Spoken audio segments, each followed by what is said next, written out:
So I have always been interested in comics and manga, but I lived in a small town in the middle of nowhere, so I didn't have access to many comics. However, in my high school library, one comic that I did have access to was the first volume of the Wolverine origin series. This comic has a beautiful art style. Instead of it being inked, it's just color overlaid all over the sketching and the cross hatching. It gives this dreamlike feel, and it has a lot of imagery that I have always found compelling after all of these years. On the official Marvel website, the summary for the story is: a century ago, two boys grow up together. One is wealthy, one is destitute, and one will be Wolverine. So in the story, let's see our characters. This is James. This is Logan. James is a rich boy who is the heir to the Howlett estate, and Logan is the son of one of the servants that works at the estate. Logan causes a lot of mischief, and James is super sweet. He couldn't hurt a fly even if he wanted to. And here is Rose, the redhead that's gonna start it all. Logan's dad looks, he looks pretty familiar. In their childhood, Logan, James, and Rose are all happy childhood friends. But as they get older, more divisions happen. Logan eventually accosts Rose, and James spots it and gets Logan in trouble. Logan kills James's puppy, and then James's dad goes to Logan's dad, fires him. Logan's dad is mad about it, and he heads to the Howlett estate armed. There is a massacre, and it turns out that James is the one that we know as Wolverine. And there are some clues that there was an affair between James's mom with Logan's dad. So Logan and James are brothers, but there is a massacre at the estate. Everyone dies except for Rose, James, and Logan. So Rose and James escape because Logan framed the two for the massacre, and they need to hide their identity, so Rose makes James's cover name Logan on a whim. However, James has appeared to have no memory as to what took place or who he was. So Rose has to deal with James, who is now Logan, who slowly becomes far different than the boy she grew up with. Though as a teen, I didn't comprehend the story at all. I just looked at the pictures and read it a little bit, though this particular image has always stood out to me. Afterwards, that same year, I don't know how, my memory is a little fuzzy, but somehow or another, I got a rental DVD of X-Men Origins Wolverine because it had just come out. I want to say it was a Blockbuster DVD that we got in the mail back when Blockbuster and Netflix were competitors for that market. Or it was at my local video rental store. I don't remember. Remember those days? I miss those. Anyway, for the limited time that I had it, I watched the movie a few times. I don't remember disliking it. Honestly, my favorite part was Logan hanging out with this old couple, and I wanted more of that. However, over the years, I gradually learned the context of this film, more as to what the characters were supposed to be, specifically Deadpool. I didn't know who Deadpool was when I first watched this movie. I just remember learning that was supposed to be Deadpool, and I thought that was an odd choice. Anyway, skip to the month or so prior to me writing the script. I took one of my rare trips to the city and went to a secondhand bookstore, and I bought some DVDs because I wanted to start building up on my DVD collection again. And one of them was X-Men Origins Wolverine. I have kept this movie in my Blu-ray player all month, and I have it on loop because that's basically what my sisters and I would do when we didn't really want to take the DVD out of the DVD player. We would always watch a movie on loop. We didn't have television, so I decided to stick with tradition. I'm not here to summarize a 15-year-old movie or anything. I just want to discuss it. I think the best way to describe this movie is that it's trying to maximize how cool it can be. This movie was actually my introduction to the characters Sabretooth, Deadpool, and Gambit, which after seeing the original counterparts that they're based off of. I think this movie just wanted to make things more digestible. Gamma, for instance, he's actually pretty good. His accent was watered down to a light southern accent. That's just me being generous. Those are mighty nice tags you have on there, sir. The man who took me wore tags just like them. I do believe that the casting of Victor Creed in the context of being Logan's brother is a pretty good choice. You know, you're nodding your heads like, yeah, I can absolutely see them being related. However, even with these faults and strange changes, at the same time, I do think that they make some really cool, compelling imagery. Like, I always thought the decapitated Deadpool destroying the... What is the word for this thing? Cooling tower! Yes, I think that was a pretty cool scene, watching the laser eyes spiral down. It's actually quite satisfying to watch. What I love about this movie is that there are cool sandwiches. You have cool scenes, but they're sandwiched between silly scenes. For instance, you get the young Logan scream. Then you get probably one of the best scenes in Marvel movie history of Logan and Victor's like montage throughout all of the wars. All the wars. Sometimes I think that this movie has the action scene excess of a Bollywood movie, but at the same time, this is a comic book movie. Anything you put to screen, no matter what it is, it's gonna look silly no matter how much of a budget you got. So with that in mind, this film is not embarrassed as to what it is. This was before, you know, the Avengers, before, you know, Joss Whedonisms kind of started integrating into Marvel movies. So I really appreciate this film for taking itself seriously.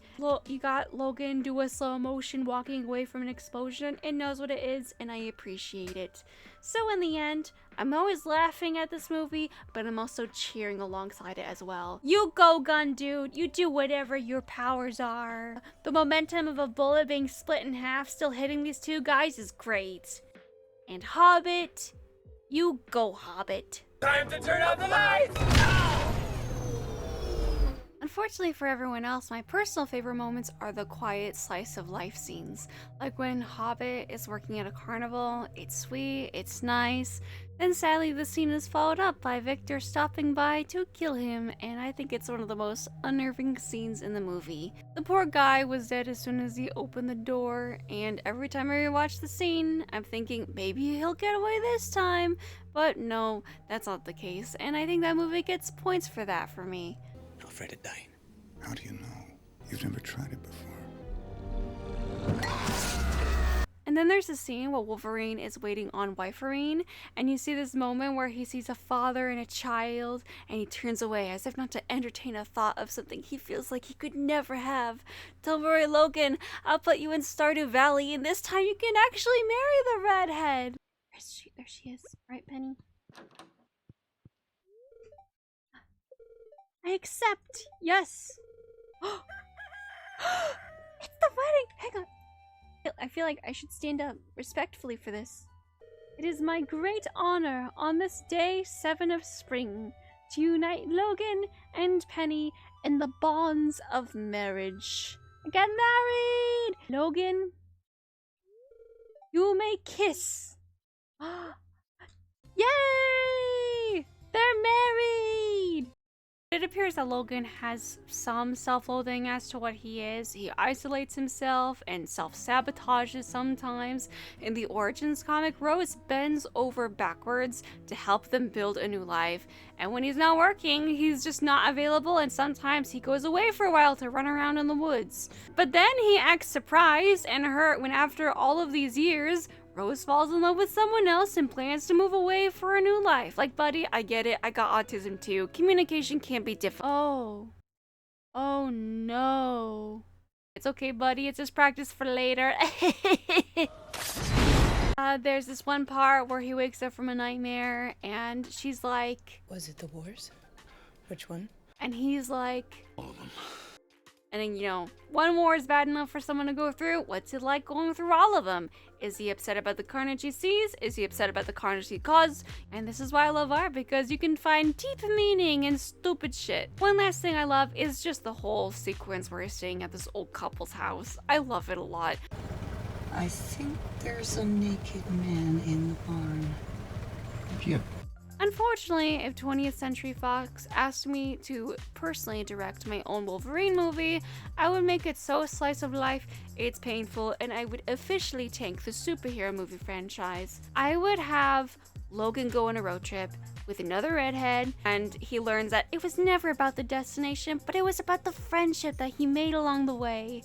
And he finds family in the end, and when he thought he was alone, they give him the happiest ending. On another note, one thing I love about this movie is how sometimes comically manly this movie looks. Wolverine, he does all the masculine things. He drinks beer, he works at a lumberjack calendar shoot, he smokes cigars, he rides motorcycles. Now, these are all things that the character Wolverine does, but with how photogenic his hair is, he looks like he's a model for a men's product commercial.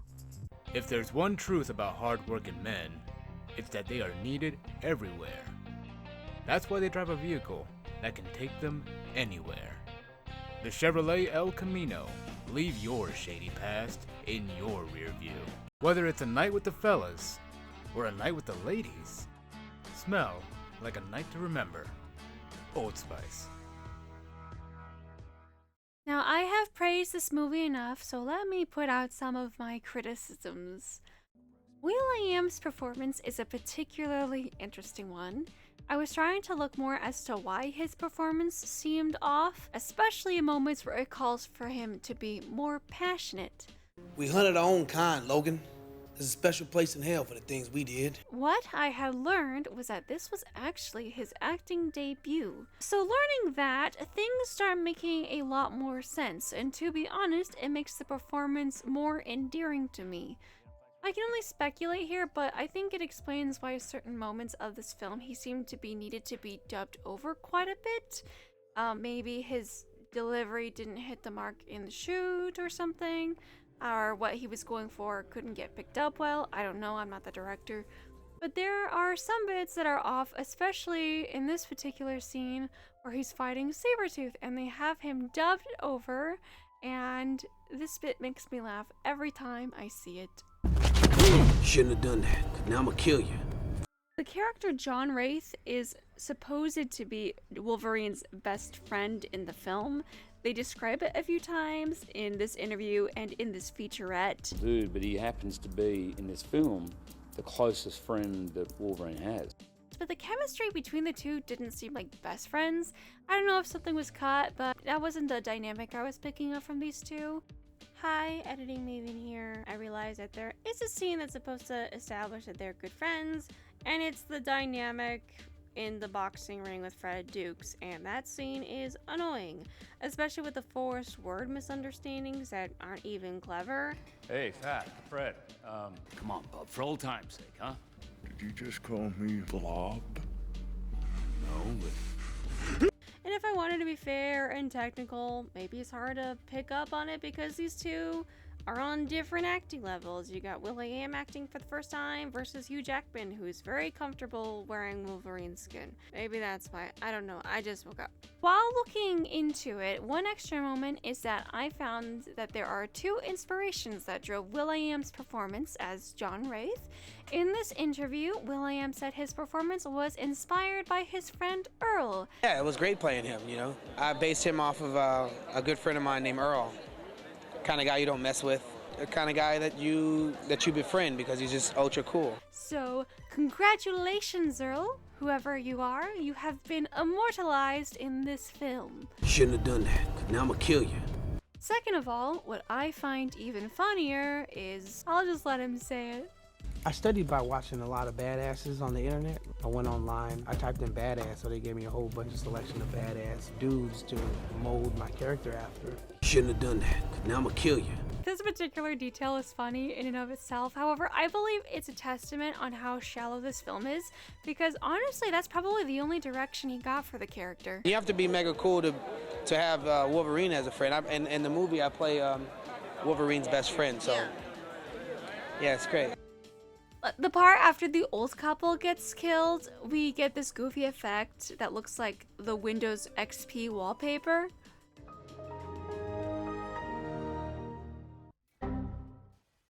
I have no reasonable explanation as to why I loathe every time Stryker mentions Wade and his mouth.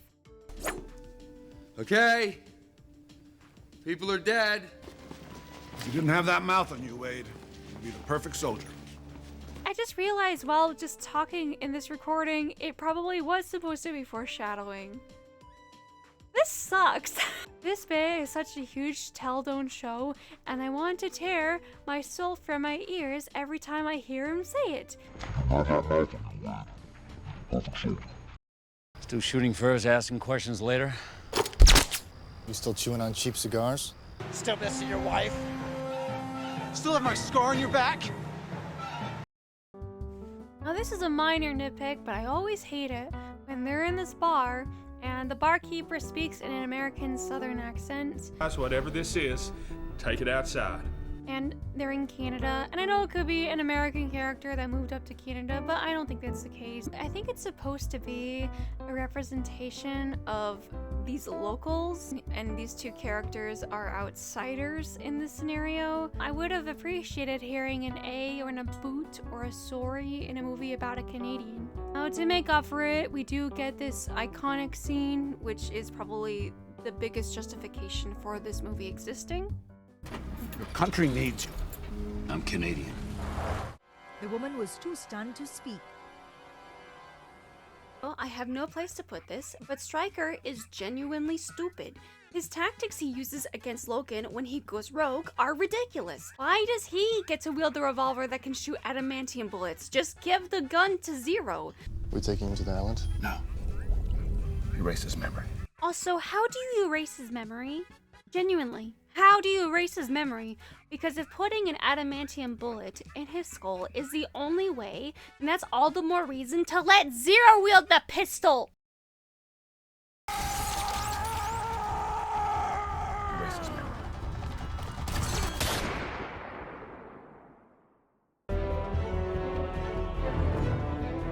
Instead, he's just like, let's throw everything at him. If this man can survive having his bones melted at an insane heat that realistically would also melt off his flesh and have it regenerate, then I'm certain these explosions wouldn't work. Sending Sabretooth wouldn't work.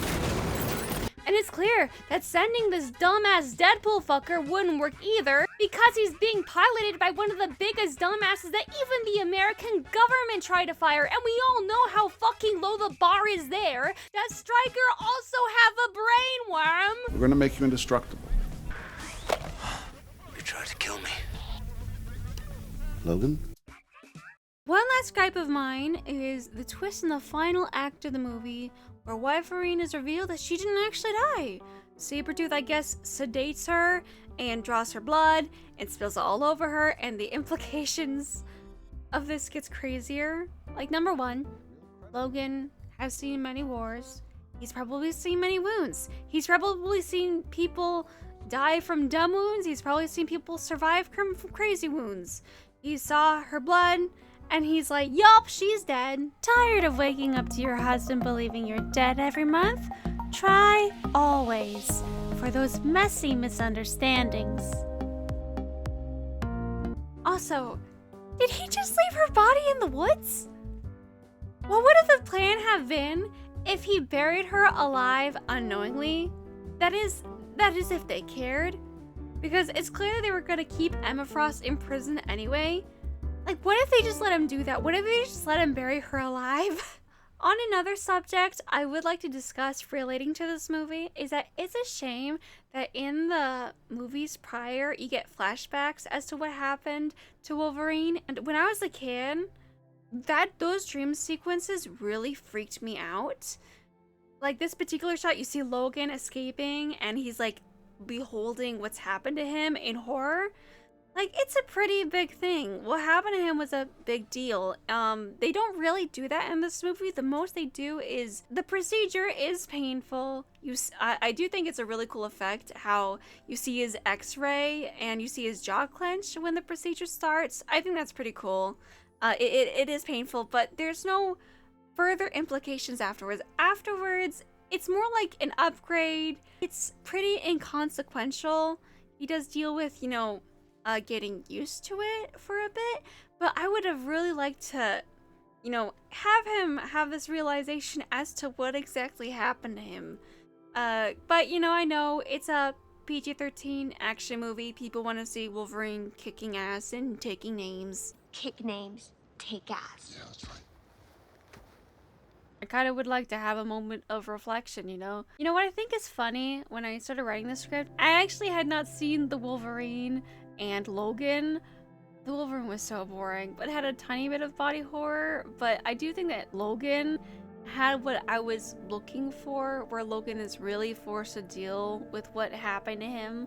Like the scene where he's trying to pull out the third claw gets me very squeamish every time. In the comic Weapon X, what you see happen to Logan is, far less heroic and less action-packed. In the beginning of the comic, Logan is trying to hide from what's about to happen to him. I do not know the context about what happened before the comic, but it appears that Logan had been foretold that something terrible was going to happen to him, and he was just trying to run from it. And Logan gets kidnapped, he doesn't volunteer, and on top of that, the people that kidnap him have no idea that he was a mutant.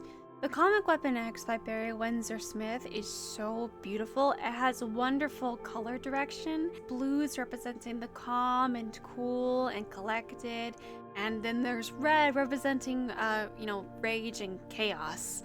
The art style reminds me a lot of the artist Mobius, who I have briefly mentioned before on this channel. The story of this comic is far more harrowing than what we got. For instance, they kidnap Logan, and later on they discover to their delight that Logan is a mutant and can handle the procedure. And the part that makes me the most sad in the comic is where, for lack of a better term, they've lobotomized Logan and he is completely unresponsive. They take him out into the snow in sub-zero temperatures and he's just not there, and they unleash hungry wolves on him and he can't fight back. He can't fight back initially, and he can only fight back through instinct only after the wolves have already started tearing him apart. And when they're satisfied, they just leave him out there in sub-zero temperatures. They say 15 degrees below. That could be Celsius or Fahrenheit, but still, that's really cold.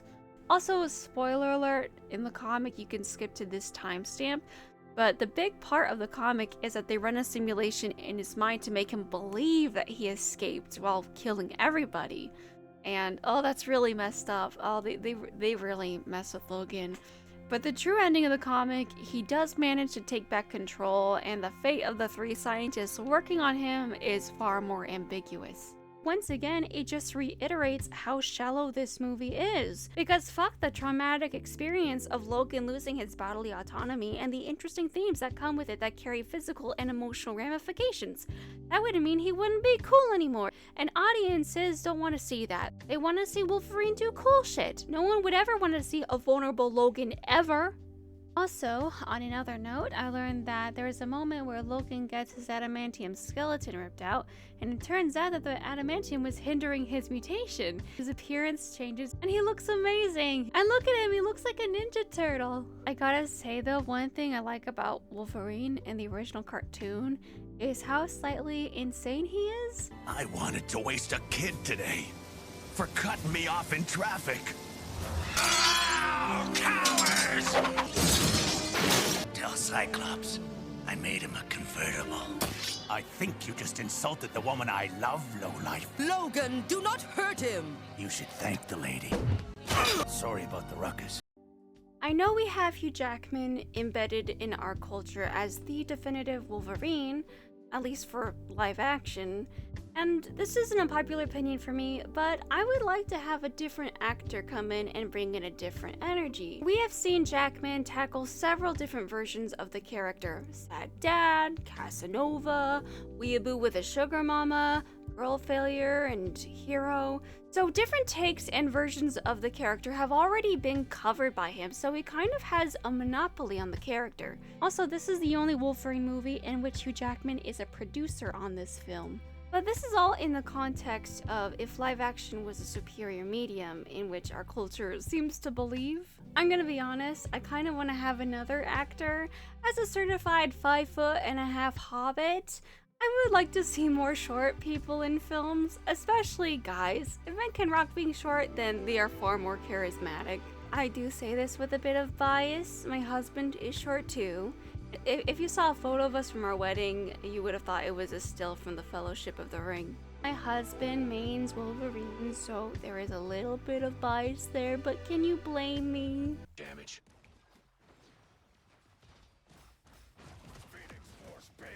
Anyway, here are some final tidbits before we end the video. I learned that there is a video game, and I have heard that the video game is apparently better than the movie. I wouldn't know, I haven't played it. Found out there's one for the DS, and look at the illustrations. They're so cute and ugly. I love it.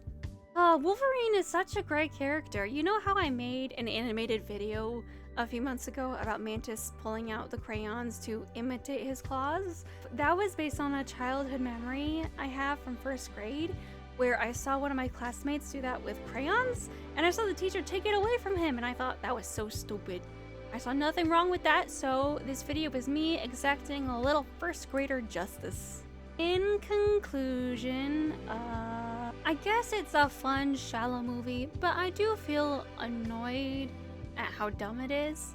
When this movie came out, it was after the poorly received X-Men 3: The Last Stand, so having this come out 2 years afterwards was definitely a blow. The general audience back then didn't know that there were gonna be better Wolverine movies 10 plus years ahead. I do think that this movie was an absolute failure of its source material, and more importantly, a failure to its fans. This movie is so dumb, I love it.